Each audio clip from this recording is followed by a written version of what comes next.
Hello and welcome to episode number 78 of the Hobbies and Happiness podcast, where we talk all about the hobby that makes us happy, tabletop gaming. I'm your host, Dan. And I'm Jim. D&D, what are you doing?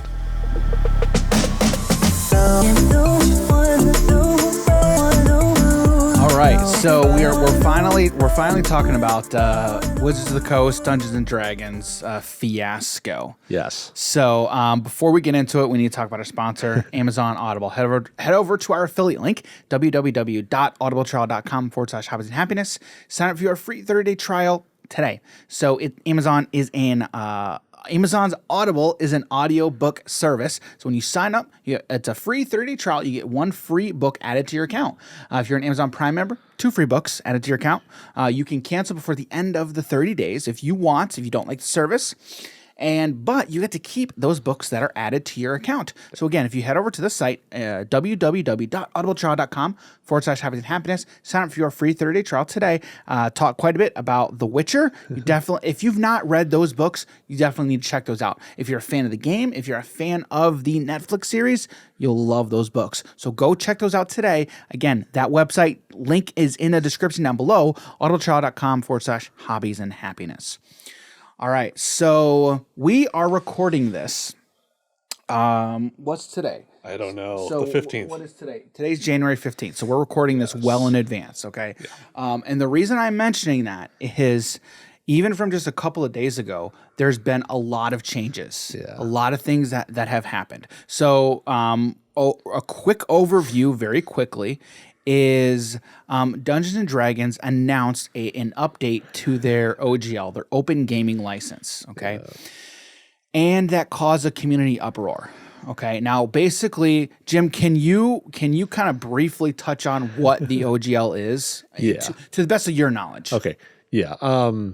So it's pretty much Wizards of the Coast, D&D, making it to where there's the third party people could take all of the content that they've had and start making other source content. So they could start producing other books, whether it's digital, also physical, for everything that is going on with 5th edition D&D.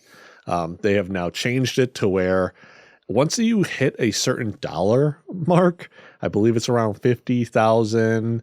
50 to 70, something like that. We'll go over that.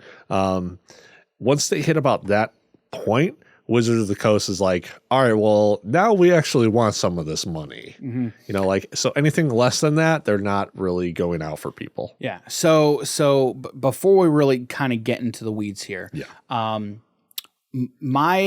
think like our goal for this episode, really, we don't really want to get into the weeds. Okay. Yeah. My interest throughout this whole thing has been and will be the community aspect. Yeah. Okay. And like how it affects the community. Okay. Mm-hmm.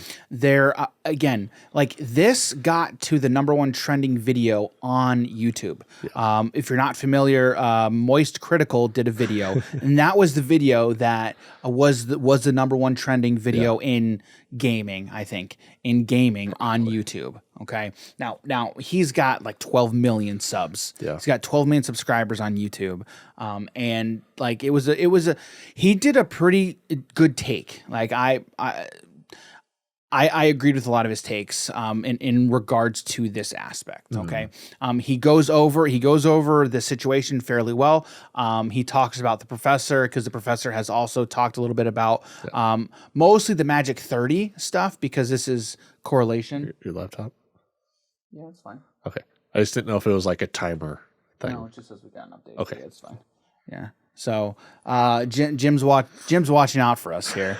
I've got everything set off to the side, and we're like, we don't want we don't want catastrophic failure to happen. I've seen some updates on computers. They're like, oh, if you don't reply in 15 minutes, we're restarting your computer and update it. Okay. Yeah, but even this computer, just so you know, this laptop, if this restarts, it's not a problem. Okay, it's not a problem because it's not. Yeah, it's not running anything. Okay. So, anyway, back to what I was saying.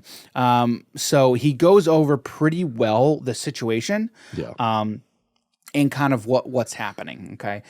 So his video talks mostly about the company, right? Wizards. Yeah. So one thing that I'm not sure, throughout this whole thing, I've been very interested. Like, where is this coming from? Is this coming from Wizards or is this coming from Hasbro? Because everybody, you know, the talk is Wizards is such a terrible company, right? But like, is it really Wizards or is it coming straight from Hasbro? Because Wizards is owned by Hasbro. Yeah. That's what I'm not sure about. There was a recent post from Wizards or Hasbro. I'm pretty sure it was Wizards D&D. Then they were saying that they were planning on changing up the monetization for D&D, turning it multi-platform or whatever exact wording they said. If you're talking about their update, I do have that pulled up. Okay. And we will. This was from a few weeks ago that they were saying that for D&D we want something about multi-platform, and they were changing up monetization. So this is one of those things. Yeah. They just didn't bring it up exactly at that point. It was just, we're going to start figuring out ways till we can earn more money with D&D. Earn more money, yeah. Yes. So, okay, and we're going to get into that, right? But before we get into that, what I do want to touch on is I pulled up Open Gaming License on Wikipedia, right? Again, take the facts that we're saying kind of at face value, because, you know, we're digging into these just to kind of get like a surface knowledge, right? When it comes to the facts, I'm mostly concerned, right, with just the superficial knowledge of kind of just knowing at face value kind of what's happening, okay? There has been so many takes, and maybe, I mean, yes, takes, but saying takes might be the wrong thing to say here. There's been a lot of talks from multiple different aspects of this entire thing all over the internet. Like if you go on Twitter, like Restoration Games was talking about, if you're not familiar, Restoration Games does the Unmatched series, and what they do is, like, a lot of their business model is taking older games that they don't necessarily own the IPs for, and then like updating the game, because so like the Unmatched series is there was a Star Wars game. We had talked about this, and you talked about it, I think. There was a Star Wars game that was like loosely based off of. The name is escaping me. I'm gonna have to find that. Legion, Destiny. No, it's a 90s game. Yeah, so it's a video game. No, okay, physical. No, it's a board game. Okay. Yeah, it's a board game. But anyway, Restoration Games was tweeting a lot about this topic, and they were coming at it from like the legal aspect. Because somebody was saying, like, as I taught my law students, so it must have been a law professor. Yeah. Right. So obviously, because this touches so many different aspects, right, of the industry. So because like the legal aspect is key. Oh yeah. It is 100%. huge. Right. And like, yes, as a community, you cannot like the thing that a company is doing, but like, if they have to for legal reasons, then, you know, I think the community should take that into account. Not saying that's what's happening here, but like the legal aspect is something that should be looked at, I think. So anyway, the Open Game License, according to Wikipedia, says it is a public copyright license by Wizards of the Coast that may be used by tabletop role-playing game developers to grant permission to modify, copy, and redistribute some of the content designed for their games, notably game mechanics. However, they must share alike copies and derivative works. So essentially what Dungeons & Dragons is, from my understanding, okay, yes, it's a game, but it's really more of like a loose rule set of gameplay mechanics and rules of how to, because D&D is all about what you can think up in your imagination. And like, you need a foundation upon which to build, and D&D is that foundation. Yeah, these are more of guidelines. Yes. They're more guidelines. But I mean, that's correct, right? Yeah, that's pretty much true. So like, it's just these books that tell you the characters, how it's played, classes, all that stuff. Yeah, they give you a rule set. Yeah, then they have their like own modules to where it's like, oh, this is the storyline, blah blah blah. But yeah, it's pretty much just that. Yeah, and like when we did our one shot, you came up with that story all by yourself. Yeah. right? I mean, I wouldn't say all by yourself because you did use Skyrim as a pretty big inspiration for that. I really just took the starter from that. Yeah. But again, it's all these people, making up their own stories built upon some sort of framework. Yeah. So that's like really what D&D and the open game license looks at. Like the OGL looks at that framework, right?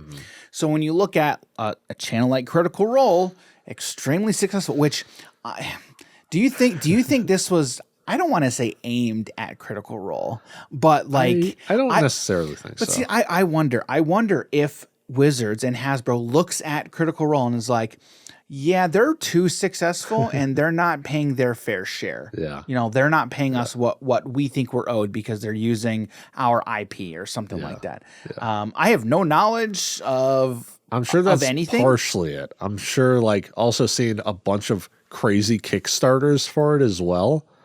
Now, okay. And like when there's a lot of them, it all adds up. So the Kickstarters, okay. Yeah. Because I don't know, right? Because I'm not, as deep into the D&D stuff. Yeah. Those Kickstarters, like, are they like stories?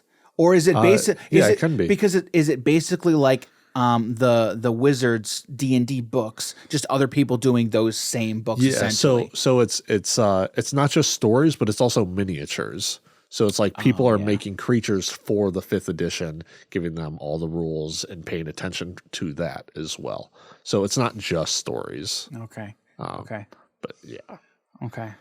See, like, from that standpoint, like if I created something, and seeing all these people make very successful derivatives, derivations, I think that's a word. I don't know. But Words are hard. But again, making stuff based off of a system that I built. Yeah. Right.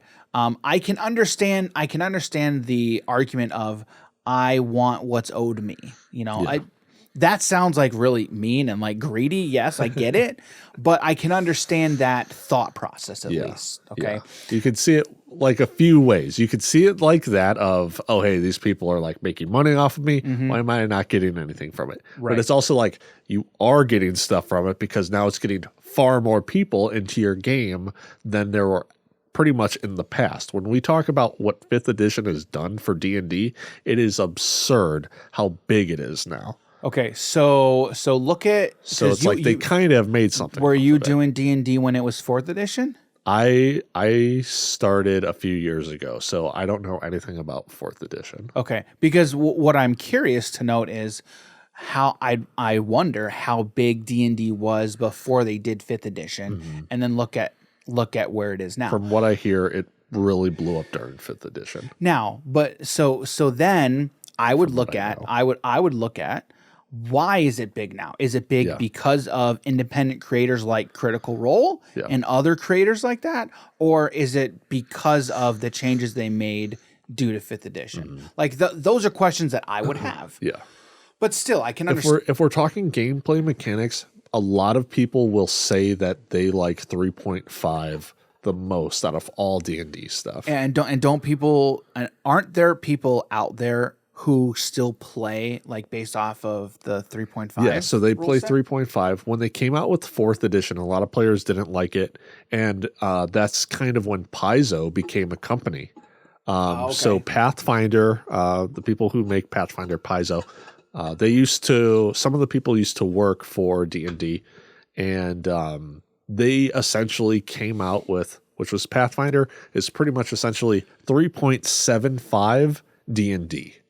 So they made a couple changes to 3.5 D&D and kind of made their own game. Okay. Now they've made a 2nd edition, but a lot of people love Pathfinder as well. Okay. And they go off of the thing of 3.5 and Pathfinder are, essentially in terms of gameplay mechanics and how to build characters, it's kind of the best way to do it. Okay.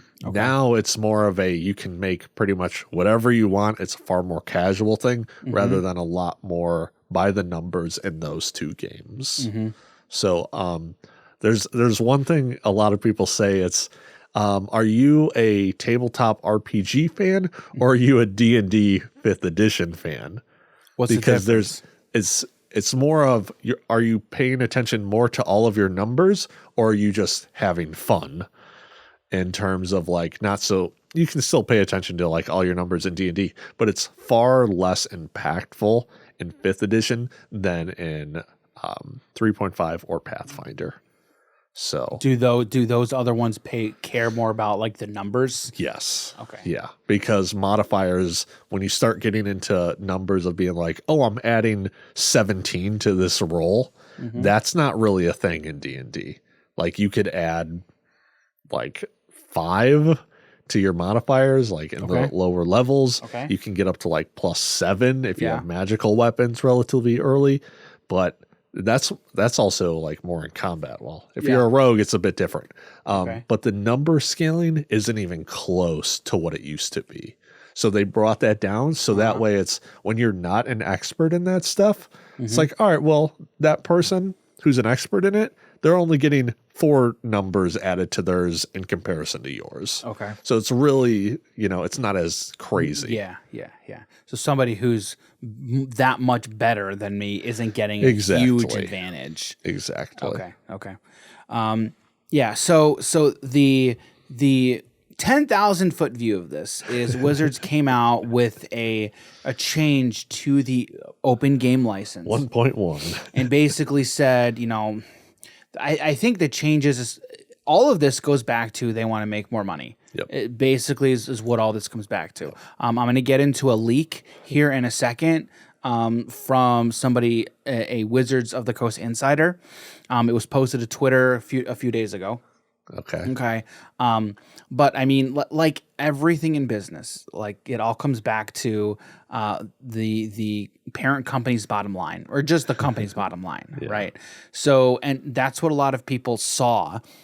So basically what happened was Wizards they didn't go straight to the community. They went to other third-party developers and said, okay, here's a basic draft of the open gaming license that we're going to update.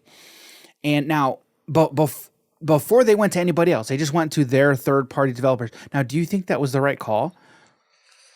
Because like I think I can understand their reasoning, because their reasoning, again, as much as you can trust a big company's reasonings, right, for doing stuff like that, it's not shady, right? Yeah. But what they stated was they wanted to share this with their developers, their partners, to get feedback directly from them first, to see what their thoughts were, and then they were going to make changes. So they went there, stuff got leaked, stuff got sent out to the community at large, okay, and then backlash ensued essentially. And the changes essentially were, we need to make more money. Here's ways that we make more money. Okay. Once you get a certain amount of money, we start getting a cut. A large, and sometimes in some cases, a larger cut. Yeah. Right. So basically, if you want, you can go find like the original, the original statements and kind of the changes that they had made. That's not my focus. That's kind of not what I'm necessarily focused on here. Yeah. But regardless, if you want to know that stuff's out there.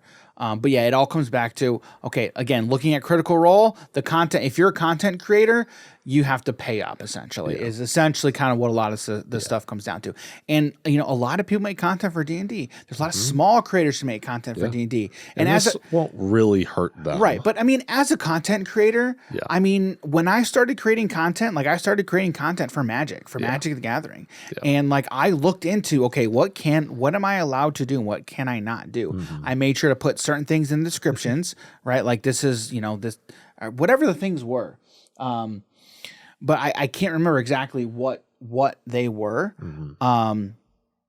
But I was very curious, and I'm like, I don't want Wizards coming at me saying, hey, you need to be paying us money, essentially. Since you're not doing specific things, we're going to copyright strike you. Well, right. Like worst case scenario. Correct. Yeah. Copyright strike or take money away from you or saying you got to pay up. I'm like, hey, I want to make sure I'm doing this by the book.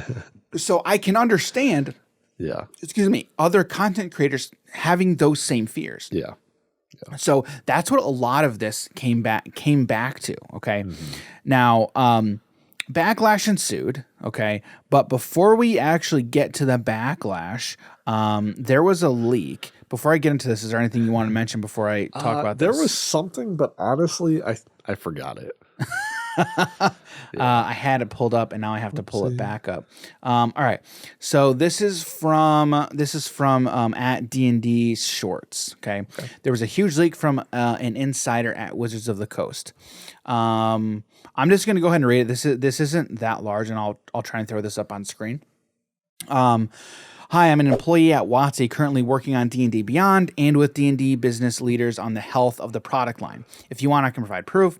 I'm sending this message because I fear for the health of a community I love, and I know what the leaders at WotC are looking at. So according to this leak, it's leaders at Wizards. Yeah. So that's what this says. Still, like, it could be someone from Hasbro. Don't know, but doesn't really matter. Right. I mean, I think it kind of does, because like if you're working directly at the company making the stuff, then that's like worse than it coming from a suit higher up than you. Yeah. You know what I mean? So yeah, they've got 4 points here. They are briefly delaying rollout of OGL changes due to the backlash. I'm assuming that was the backlash, like once they sent it to their partners. Okay. Yeah. Next one, their decision making is based entirely on the provable impact to their bottom line. That one to me is a throwaway, because what big company doesn't make changes like that? Yeah. Now, the one thing that I'm sure people thought as soon as I said that was based entirely on the provable impact to their bottom line. I mean, that's what suits are for. Like, that's what the suits do. You have to have a creative, like, who's involved in like the making of the company and the stuff, to be like, okay, yes, I see the money making aspect, but I am coming at it from the aspect of the community. You gotta understand how this is going to impact. Okay, so again, that's why I'm like, I get that. Next thing, specifically, they're looking at D&D Beyond subscriptions and cancellations as the quickest financial data they currently have. Which, I mean, subscription models are like your best way of making consistent money. Yep. Right. And then they are still hoping the community forgets, moves on, and they can still push this through. Which that's just like, yeah, that's what happens. Hey man, give it enough time, all drama sets to the side. I've decided to reach out because at my time in WotC, I've never once heard management refer to customers in a positive manner. Their communication gives me the impression that they see customers as obstacles between them and their money. That's something I want to highlight real quick. There's a creator out there. I'm not gonna name them, okay? But they did a video about this, and the thumbnail and title said "Wizards Insider." They see customers as obstacles between them and their money. That was not the quote. That's not the quote, okay? Like, that's irresponsible. I think that's irresponsible, okay? Because that's not what it says. Yeah. It says their communication. Now, granted, I didn't watch the video, but again, on the thumbnail, I pulled up the video, and so many comments. Is this what somebody said though? Like, is this accurate? Is this true? Okay. I mean, that's what clickbait is, right? It's clickbait. True. You did click it. I did click it. But it says their communication gives me the impression that they see customers as obstacles between them and their money. Okay. So somebody didn't say, well, customers are just obstacles between them and their money. Like, that's kind of disingenuous. True, you're right. Actions speak louder than words. So even if they didn't say it, they're showing that this is how they are. So I agree. Like, I get that for sure. But my question would be, I mean, the thing is though, it's also, why would they ever admit that? Well, right. But it's so tough too. Like, when you're talking about a big company, like when you're a small company, it's a lot easier to be like, yes, I'm much more for the community. But when you're a big publicly traded company, who are you accountable to your community? Not really. You're accountable to your shareholders. Yeah, true. I should honestly probably get some Hasbro stock. There you go. I'm a stockholder. I'm going to do that tonight. Yeah. But like it's those questions that are just like interesting, and that I kind of think about, right? Because again, like I see both sides, right? However, like I think a lot of things that they're doing are scummy, like very, very much so. I mean, like every business, like, yes, the customer is an obstacle between any business and the customer's money, right? Like that's just right. Like that's just a truth of the thing. What do you mean people are just giving me their money for no work at all? But yeah, but you don't treat the customer as an obstacle, right? You have to care about, and not show that you care, but like actually care about your customer. You have to care about your community, right? This continues. The DDB team was first told to prepare to support the new OGL changes and online portal when they got back from the holidays, and leadership doesn't take any responsibility for the pain and stress they cause others. Leadership's first communication to the rank and file on the OGL was 30 minutes on January 11th. This was my first time they even tried to communicate their intentions about the OGL to employees, and even in this meeting, they blamed the community for overreacting. Well... I will repeat, the main thing this leadership is looking at is DDB subscription cancellations. And you know what?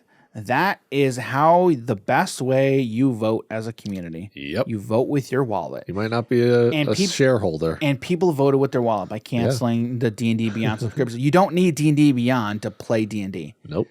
Buy the book. Like, you just buy the book the one time. Yeah. Like, what is, explain, what is D&D Beyond? Do you know? Oh, yeah. Okay. So it's a website that they have, and you're able to have digital copies of their books on there. You can buy them straight from there. They tend to be cheaper, just a little bit, though. It's not a lot cheaper. So even if you have the D&D, because D&D Beyond is a subscription.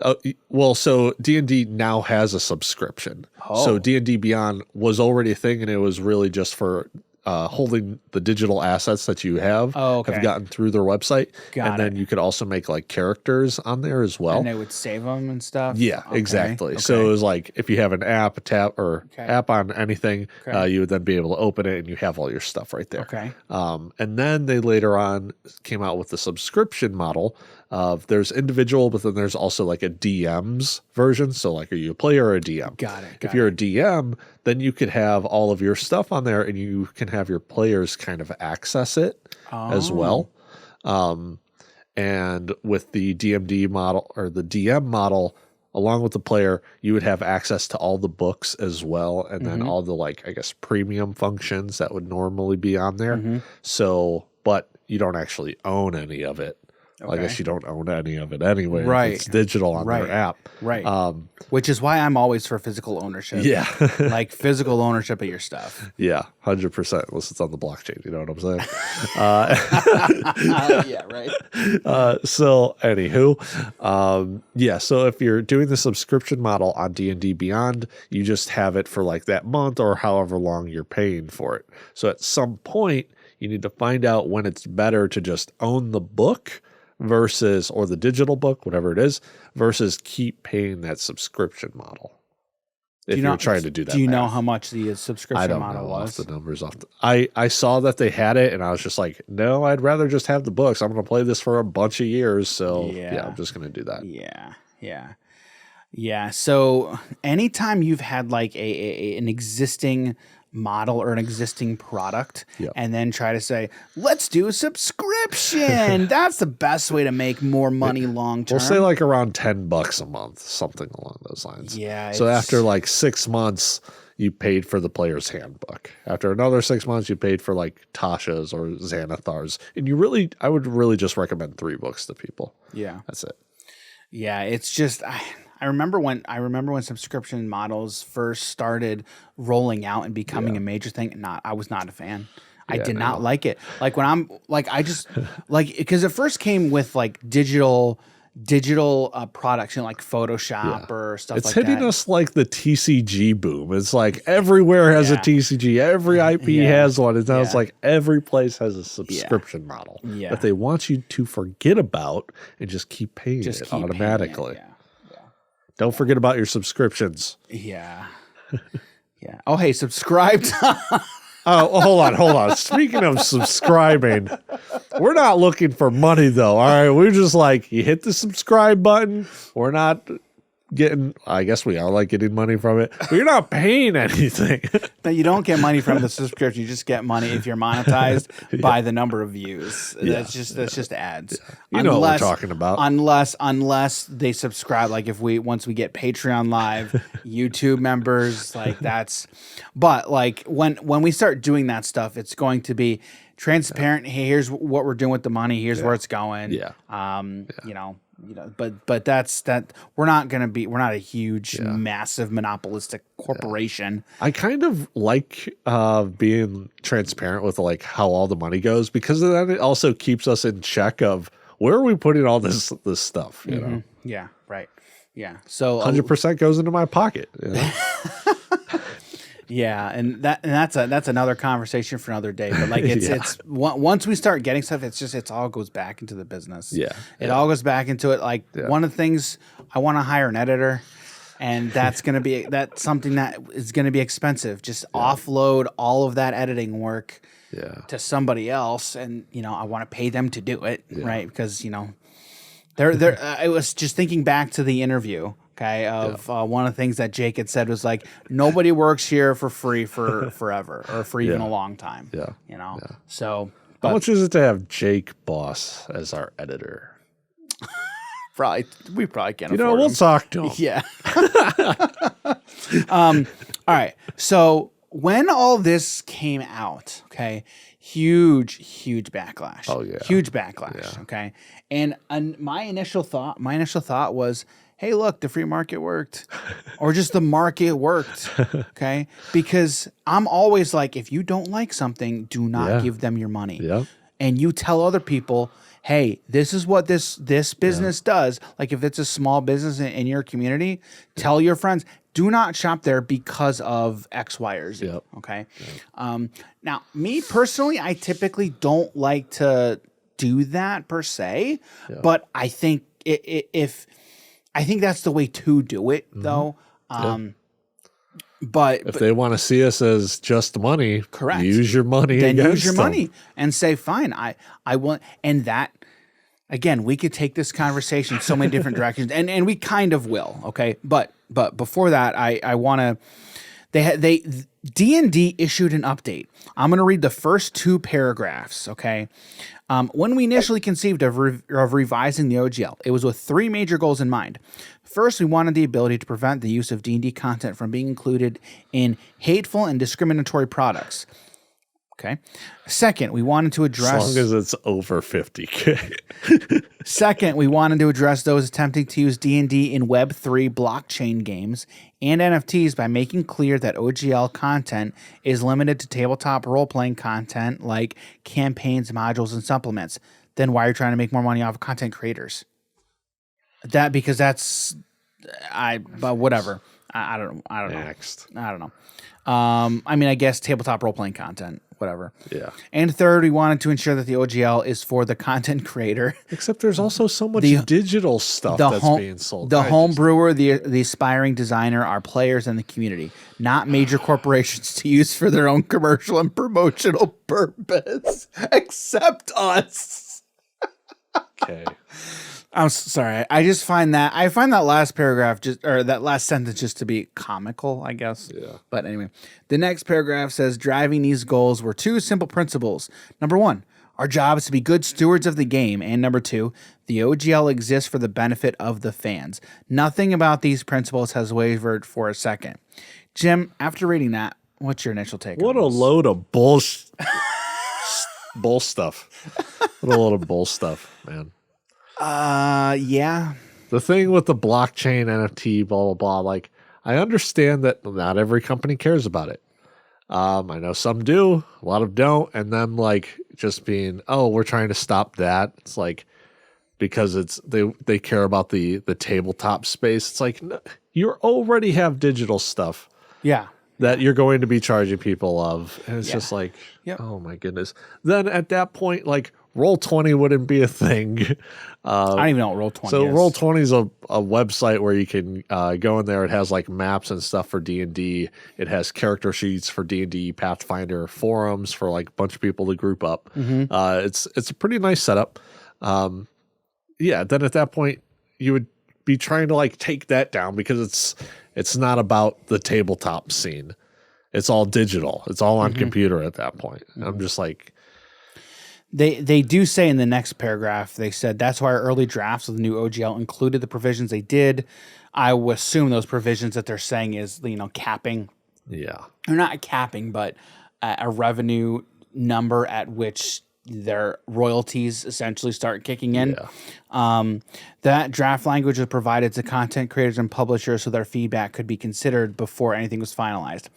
And when I see, whenever I hear a big corporation say their feedback could be considered, this is what I think happened. Okay, yeah, we considered it. We don't care, but we considered it, and we're finalizing it. It'll be like, all right. I'm not saying that's what happened, but that's what I think. This is what it's like. Dan just tells me like what he thinks, and I'm like, oh, okay, that's nice. Anywho, that's true.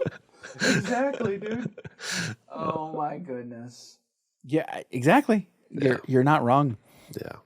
And then they say, however, it's clear from the reaction that we rolled a 1. And there was, I got to find that. Meaning that they crit failed. Yeah. If you guys didn't know that. So, and I think I saw this on Twitter, but I think somebody from D&D was saying, the community will view this as a win, and they will view it that we as a company lost. No, we view it that we both won. Like, well, okay. Like that's them trying to say we care about the community. I don't know. Like through all of this, do you get the sense that Wizards and or Hasbro gives a hoot about the D&D community as a whole? Man, D&D hasn't cared about people since Gary Gygax died. Well, and that's the thing. Like, that's how a big bulk of the D&D community views this. Yeah. And so, and that is that's where my interest lies. Yeah. And that's where I kind of wanted to talk is just when you as a corporation designer, when you as a business lose the trust of your customers and your community base, what do you have left? Yeah. You know what the crazy part is? Like, this stuff doesn't even really affect me. I don't go out and I buy like other source material for stuff. I don't really watch like any D&D stuff online. I just buy the official books. I play with my group of people and like that's it. So it doesn't even affect me. And I'm just like, what the F is going on? Why is this happening? You know? And it's like, you know, and I'm already mad and I'm not even gaining anything or losing anything from this. And I'm mad for like all the other people because I'm like, we're all in this together. And it's like they're just like getting kind of screwed over a bit, you know? And when's the last time you bought anything new from? New? Yeah. Like a book or anything? Believe last year. Would this hinder you from buying anything new from them in the future? Would this stop you? Would this stop me? Ooh. Because again, we just talked about, you know, voting with your wallet. Yeah, and it's easier to do with like a subscription thing. So here's the thing. They're actually coming out with like a new edition of D&D. It's called D&D 1 or 1 D&D. I forget the exact name. Yeah. Okay. And I pretty much just played fifth edition. I was interested with the new stuff coming out. I like the changes. But I mean, like, also this stuff can just be found online. Like, don't condone it, but no, like, but they post it online. Oh, really? All right, maybe other people. Well, all right. So they post Unearthed Arcana, which is just like beta testing stuff. Oh, yeah. So you could just use all the beta testing stuff. Yeah. So it's unless you want to play competitive.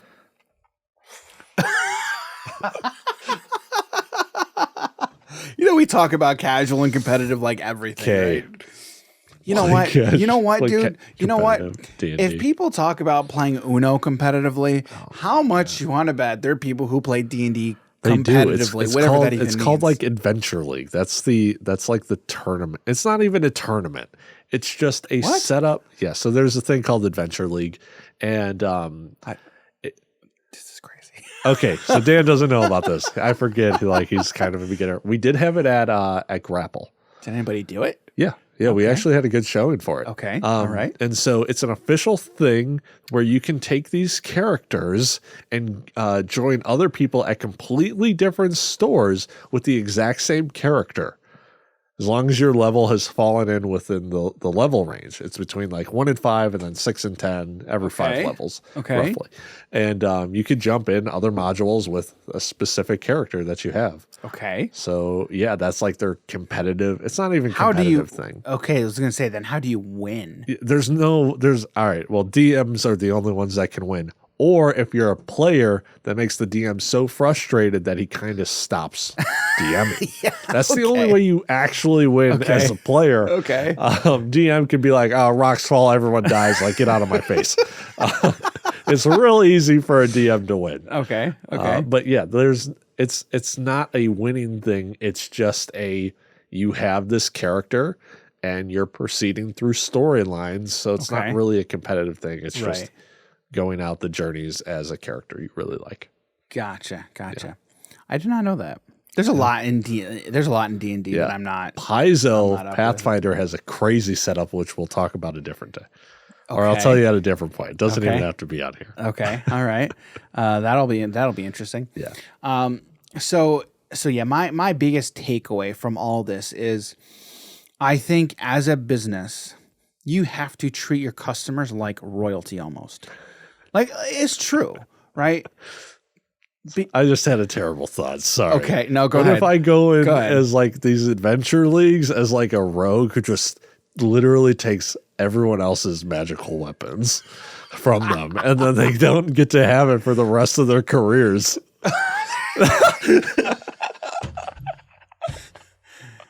That is totally something Jim would do. So, guys, don't do that. But if you do, let us know the stories. That's hilarious, dude. Yeah. Oh my word, that is so funny. Yeah. So again, if like you get a magical weapon, you could take it into the next story, the campaigns, blah blah blah. But if like you could take it away, but if it gets taken away with you by a rogue, then you're kind of SOL there. Yeah, that's messed up, dude. That's so messed up. Anyway, back to what I was saying. Yeah, sorry. I think as businesses, especially within the tabletop space, okay, like you're an LGS, okay, you're an LGS, you are, any type of business within this space. I mean, the biggest I think is a designer, okay, and an LGS. Yeah. Okay, those are kind of would be the two big ones. Okay, you really do need to treat your customers like royalty. Okay, you need to show them that you do care about them. You can't make it like obvious, because yes, every business has to succeed, and they need to make money in order to succeed. Okay, because if they don't, they will fizzle and die. That's just the reality of the situation. When it comes to a TCG, okay, the way they succeed is by selling product that they sell, not the secondary market. They don't make money on the secondary market. Okay. I don't really agree with the like royalty as a word, but I get what you're saying. Yeah. Right. Yeah. Like you understand. Be friendly. Yes. Treat them as people. Yes. Be happy. I mean, when like they're there. the old adage, the customer is always right, is true to an extent. Yeah. Okay. I don't like to think that though. I know you don't like to think that, but it is true to an extent. Okay. You do have to treat the customer like you do have to care about them. Yeah. Okay. And not like treat them like you care about them, but you actually have to show that you care about them. Yeah. Even if you don't like them or don't agree with them. Oh, there's been a lot of people I didn't like. Well, right, but they still are giving you money. Yeah. Okay. Yeah. And like you need to treat them with respect. Still give them time, still give them attention. Right.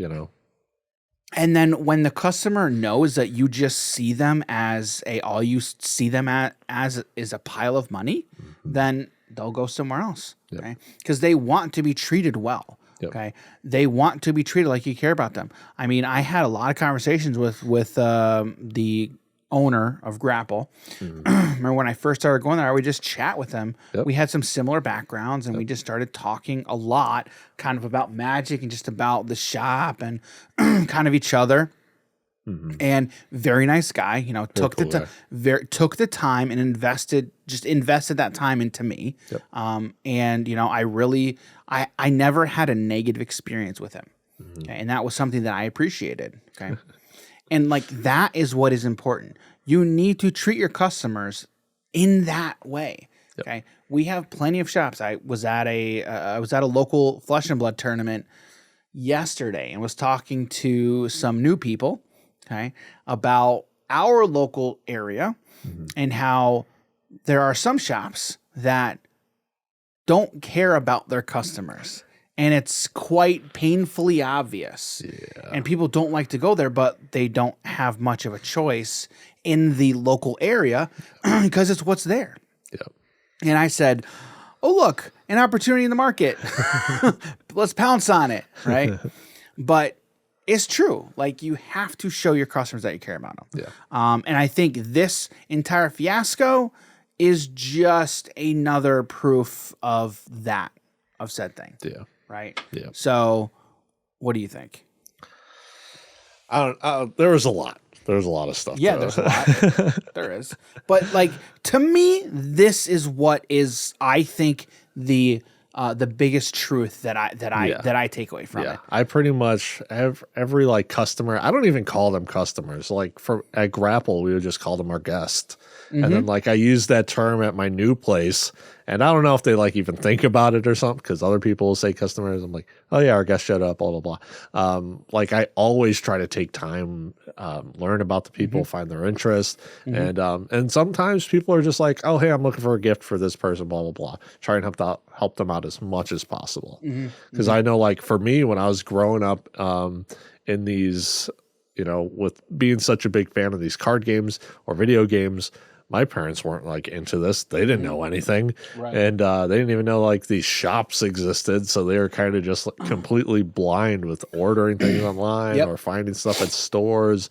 And they didn't like really know anything. And so it's like, for me, growing up like that, I know other people also have that mindset. They don't know anything about this. They're getting it for a kid, blah, blah, blah. Right, and I'm like, okay, I want to make this as easy as possible for you to understand. Ask me whatever questions. I will go through things 10 times if you need me to. What's your, because you've worked in these companies. Now, mind you, I understand like your process hasn't been from, or your take hasn't been from like an owner or anything, but but as an employee, what's been your, like, why did you have those interactions in that way? Like, what was your like guiding light, if you will? I don't know. I guess I don't know if there's anything that's just kind of like made me do that. It was just, well, I guess that was the reason it made me do that. 'Cause I know, people, or it was me growing up and my parents not knowing anything about it. So I want to make stuff as easy as possible for people. But aside from that, like, I tend to be really friendly with people. Some people might call me an a-hole, but, you know, I'm just like having fun through other means. And like, you know, everyone has fun different ways. I'm changing things up with people. And I'm being, you know, real friendly with people. So we all tend to have a good time. So, other than that, I don't have like anything that's like, oh yeah, because I know they'll come back. It's just, that's just how I am. Yeah. Have you been to Walt Disney World? Yeah. Okay. If you've ever been to Walt Disney World, then you have most likely experienced firsthand the way Walt Disney World treats their guests, and they call you you're all the guests. Yeah. Okay. Be our guest. The level of customer service that I have experienced at Walt Disney World is like bar none. Yeah. I've never experienced customer service on that level in any other business before, like ever. Yeah. And that's one of the things that again, we're talking specifically Walt Disney World, okay? That I've never had any experiences like that. And there has been book after book after book, talk after talk after talk, like the Disney principle, the Disney philosophy, like of customer service, right?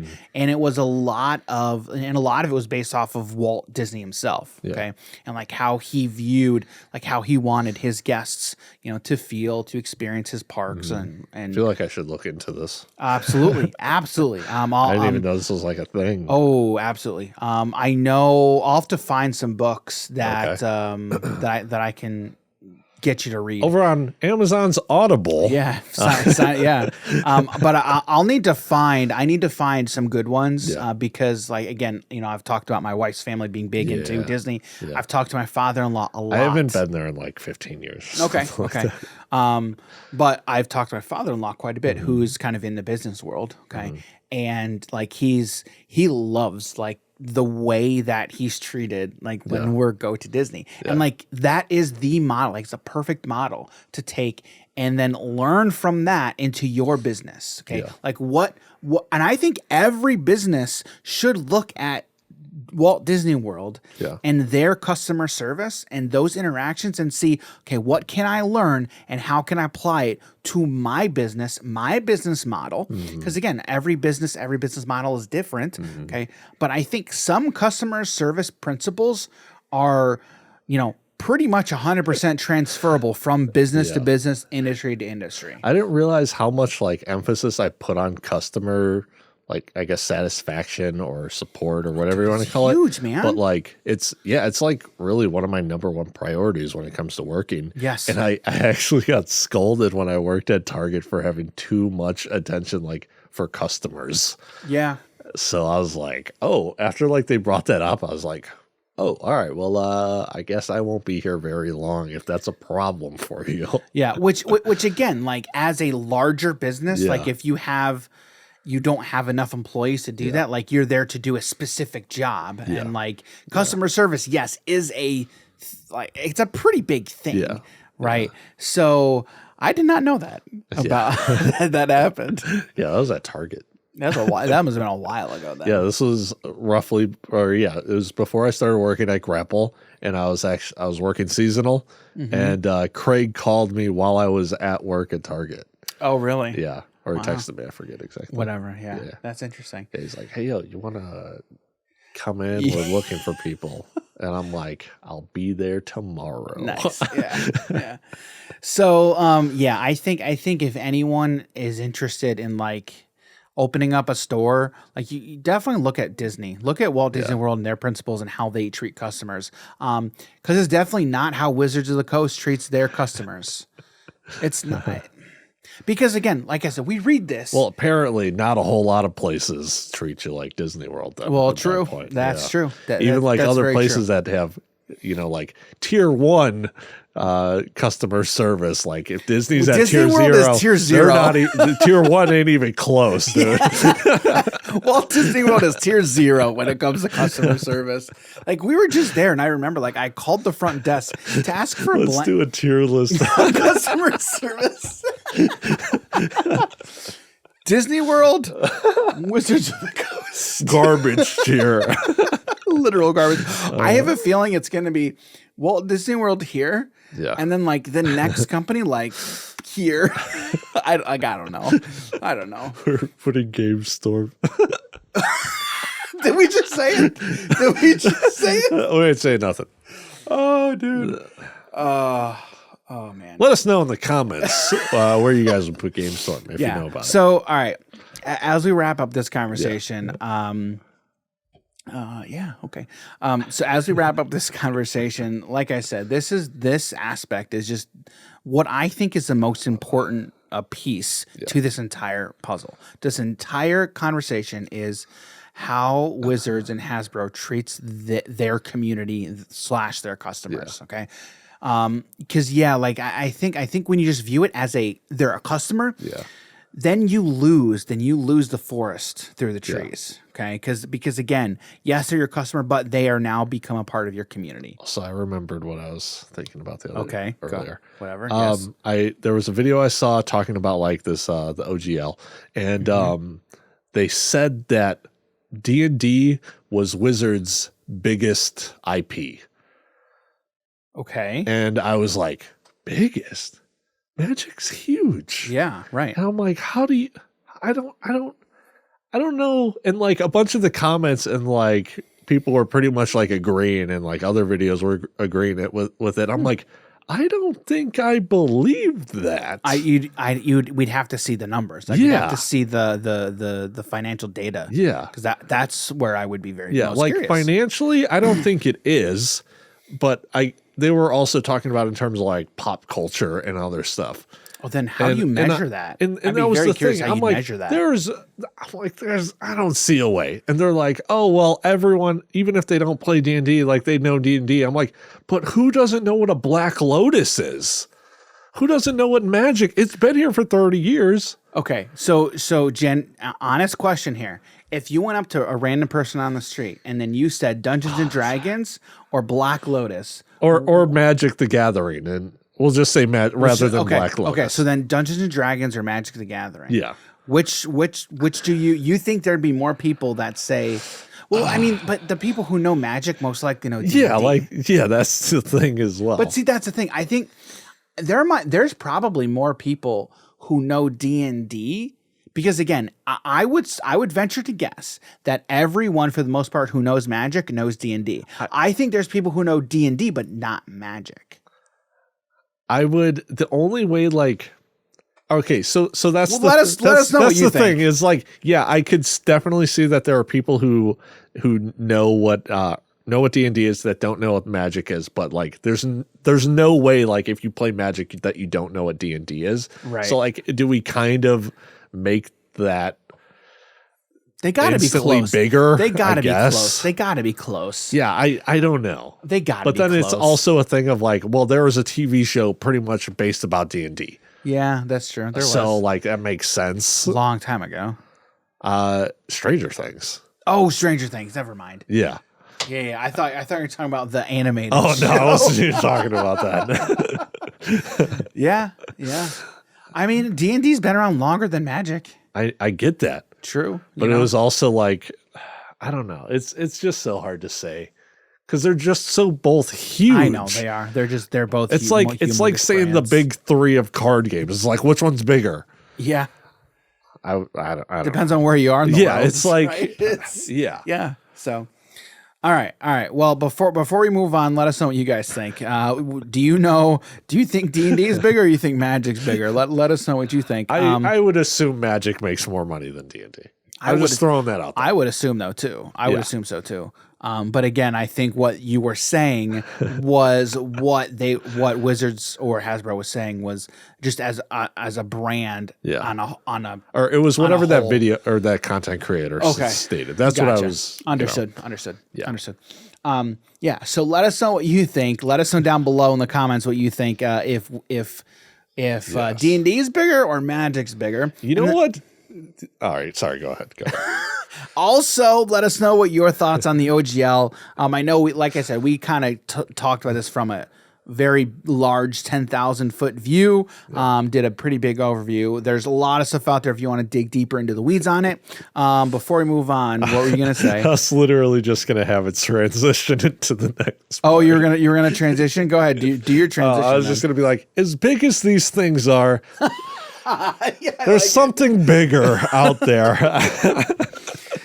What is bigger out there? What is it that is bigger? It's the card of the week. It's the card of the week. No, but it's not the card of the week. Well, it is.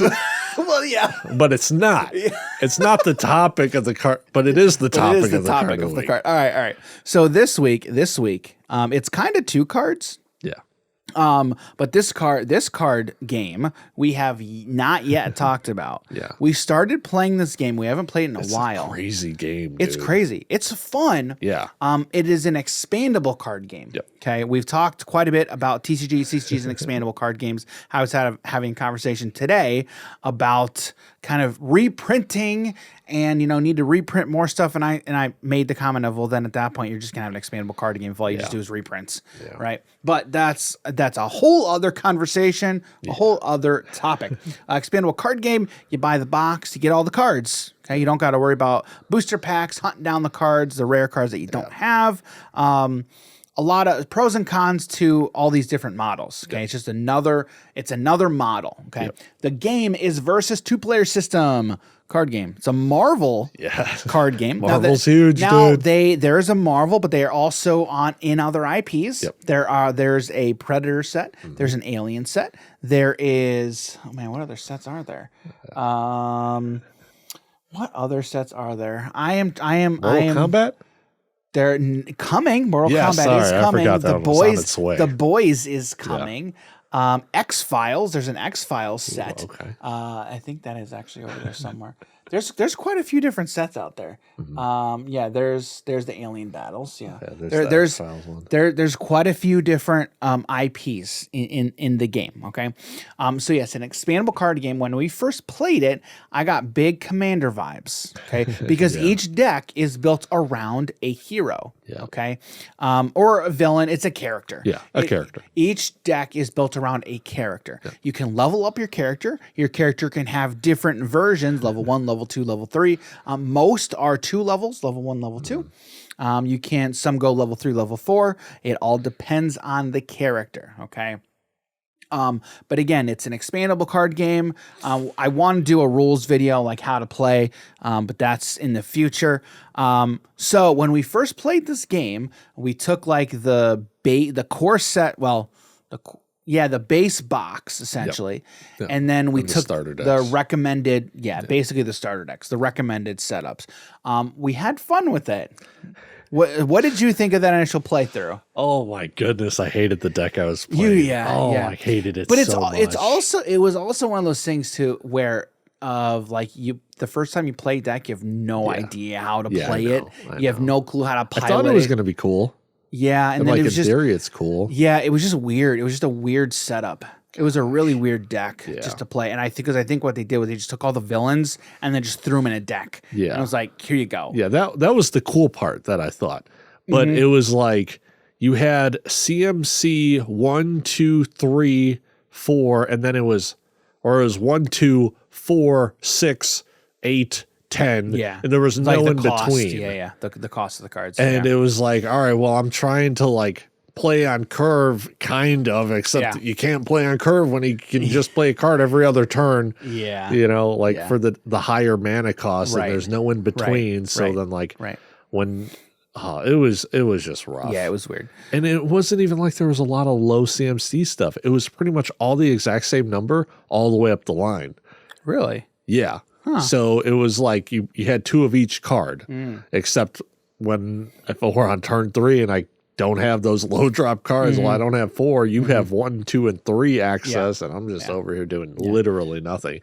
It was such a bad time. It was a terrible deck. And I think we've all had those experiences too of the first time we play a game, we don't really know how the deck functions, and then that just really inhibits your enjoyment of the game. We played 3 times, I believe. Did we? I believe so, because I played that deck twice. Oh, and I was like, okay, maybe, just a fluke. Let me try it again. But no, it's terrible. And again, it was just the first time we had played that game, and like really just learning how stuff played. So all right, but that is for a completely different. This is just how video. The game is. This is what the game is. Yeah, that's kind of what the game is. Card of the week is the Hulk. The Hulk. So the Hulk is a monster. Is a monster. All right. So this is his main character card. Okay, this is from the base set. Or the Marvel Battles. I think it's the Marvel Battles set. I'll leave a link to the product in the description if you want to check it out. Affiliate link. So his level 1 version, is an Avengers team. Hulk main character. He's a 3/3. There are 2 keywords he does not have. It's flight and ranged. If you don't know how to play the game, those are big. Those are big in the thing in the game. Okay. He has 6 health. Okay, he has the ability Smash. Okay, you can activate it in the main phase. You pay a green, and put a 1/1 counter on Hulk for each wound he has. Okay, when you gain a wound, it just takes away from your health essentially. Okay, and then he has the level up ability of you won't like him when he's angry. Level up 4. So when he has 4 XP on him. When Hulk gets stunned, he gains an XP. So when he has 4 XP, he levels up to level 2. Mind you, when you take a point of damage in this game, he stuns. It's not technically a... Okay, like in normal way of thinking about TCGs and most other games, that's how you think about it. But it's really weird too, because when you go into battle, okay, like if you lose, if he loses the battle, that's when he gets stunned and gets the XP. Yeah, when he takes damage. He's still, well, again, it's kind of, I think it's life total. It's all depend. Well, in this case, I was just saying how you can get stunned. Right. And when he takes damage, he gets stuns. Again, saying it differently. Well, because that stat line is it's like 3 different stats, right? You have your attack, defense, and then health. No matter how much over, so if he gets hit for 3 damage, okay, like he gets hit. Let's say someone's coming at him for 6, okay, he can block 3 of it. He gets hit. He's not taking 3 damage. He only gets the 1. Yeah, I know.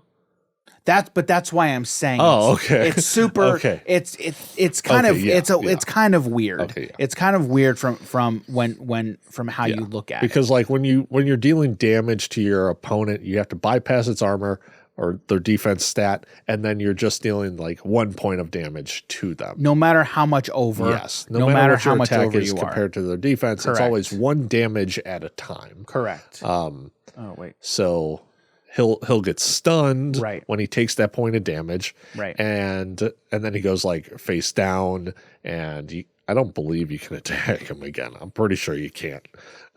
So then eventually after he takes 4 damage, he then it's been a while since we've played. Levels up. He levels up. I was trying to find the card. I was trying to get the card. It took me a minute to pull it up. So he levels up. His level 2. Okay, he's a 6/6. You said he was a 3/3. He was a 3/3. Okay, and then he turns into a 6/6. Yes. Okay, still has the 6 health on him. Same ability of the smash ability. Okay, so smash and the main phase, you pay a green. Put a 1/1 counter on Hulk for each wound that he has. Remember, he's flipped. He's taking 4 damage, so he's getting 4 counters. And then he has this other ability. 10/10. He has this. Yes, he has this other ability, and you could do that every turn. I know. You could do that every turn, but also has this other. As long as you have the green resource. As long as you have the green resource, which I believe you kind of only have access to what, 4? There's only 4 or 5 different colors in the game. Yeah. But his other ability, Banner's Influence. You can, during the build phase, you pay a yellow. Yeah. Remove each +1/+1 counter from Hulk. Draw that many cards. That's so good. So, I believe build phase comes before main phase. Yeah. So if you have 4 counters on him, build phase, pay the yellow, remove those counters, draw that many cards. Which, if you're a good Magic player, you're going to have a problem with that mechanic. Yes. Oh my goodness. Yeah. So you're going to do that, remove those counters. During the main phase, you pay the green, put those counters back on, and then you just go. That's crazy, dude. Yeah, so such a phenomenal card. I had again from what we know, we think Hulk's pretty good. Yeah. Now we have no idea what the meta is. We know nothing. Yeah, just from our play test. Just from our play, it was kind of nutty. We have a story about it, Yeah. So I think Jim, what story is this? No, it was just how badly I got stomped by this card once it flipped. Yeah. And you know what's funny to me? Like I was thinking, I was just like, oh yeah, get him to 3 damage, build up my board, take out his side pieces, and take out his creatures, and then I'll be able to focus down his main one. And then I was like, oh yeah, he can attack with it after he attacked with it, attacking my creature who was a bigger. And he's like, oh, take my damage, go to 4, and then flip. I'm just like, no, no, why? It's like I completely forgot about it. Yeah. Yeah, the interesting thing with those, we'll just call them starter decks, okay? Yeah. They're not starter decks in the normal sense of starter decks of how you typically think about it from TCGs. But you could take the deck and then just pick whatever main character you wanted from the team affiliation. Okay, so this is a very cool game. I like expandable card games. It's just expandable card games just not as popular as TCGs and CCGs. They're really not. And so finding the people to play expandable card games with, it can be difficult. But that's why you got to go Discord online, find those communities. I would love our Discord community to get built up with many different types of players from a lot of these different games. So speaking of, join our Discord, links in the description, like in every description of all of our podcasts. So go check that out. That's this week's card of the week. I want to do more Versus videos because it's a pretty cool game. And if you guys ever play it, play as the Hulk, and then you will raffle stomp your opponent with the 10-10 as you watch as they can't get over that. Yeah, and there's a lot of different expansions. There's a lot of different boxes, and it's getting to the point now to where some of these boxes are kind of hard to come by, harder to come by. One day. Okay, we were talking about we were talking about like rarities and reprinting in TCGs and CCGs. You can run into the same problem with expandable card games. Yes, but again, it still comes back to reprint. Yeah, I mean reprints are a thing. I get it, but it's I am talking about like there are still some boxes in Marvel Legendary that I don't have. It's like the villain set, I don't have that. But the thing with like the reprints, it's like, okay, well, they're just going to constantly keep flowing out this one, and then they're going to keep making the next one. And then it's just like at some point, they're just going to have a bunch of products sitting around doing nothing. They're not just going to keep reprinting it. Yep. But that's a whole other have we done an episode about just like strictly reprints? I don't know. We should do an episode like all on reprints. Get a lot of people mad. Yeah. Good. Also, I guess that's kind of spoilers as to our I don't know. Whenever I have those conversations, again, I feel like I am always the one with a dissenting opinion. But that's okay. All right, that's this week's card of the week. If you've played Versus, let us know down below in the comments. Be very interested to know. So this has been oh wow, this has been fun. It's been interesting. Jim, where can we find you on the internet? Yeah, you guys can find me on Twitter, Twitch, Instagram at JimMorganHNH. You guys can find me on Twitter _DGCampbell, Instagram Daniel.g.campbell. Head to our website, hobbiesandhappiness.com. Find links to all of our social platforms there. Jim, this was fun. This was great. Had fun. Yes. This has been going on. This has been going on for a little bit. But we wanted to talk about. We had to talk about the D&D stuff. When this episode goes live, I'm going to be very interested to know what's changed since we talked about it now. Yeah, I know. So that'll be very interesting to know. Thanks everybody for being here. Don't forget, like the video if you're watching on YouTube. Don't forget to hit that subscribe button on this video. Share this video. Share this video out there. So we need to figure out a new outro of things to say because we got the intro. We need to figure out what to say at the end of every single video. But we'll figure that out. You know what? I'm saying it right now. We're going to figure it out, and it's going to be on our next video, guys. It's going to be on the next podcast. You wait for it. You got it. Again, thanks everybody for being here. And we'll see you in the next video. See you, everybody. Take care.